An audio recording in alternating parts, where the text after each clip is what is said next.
Using Crop to Shape feature. Select the image you wish to edit within your PowerPoint slide. Navigate to the Picture tools accompanied by the Format tab, which becomes visible upon image selection. Within this tab, find the Crop button. Click on the small arrow under Crop, then choose Crop to Shape from the drop-down menu.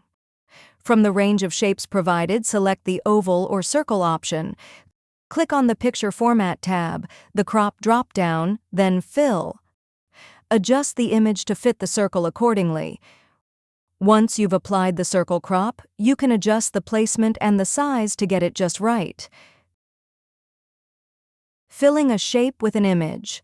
Start with a blank slide or the area within your presentation where you want the circle image to appear. Choose Insert tab, then select Shapes, and pick the oval shape. Hold down the Shift key while drawing to create a perfectly symmetrical circle on your slide. After drawing the shape, hover over Fill in the menu, and then click on Picture. Upload the desired image, and it will fill the circle shape seamlessly.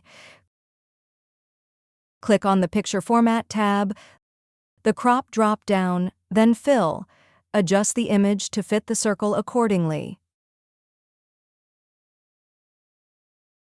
If you found this video helpful, please click the like button and subscribe to our channel for even more helpful tutorials.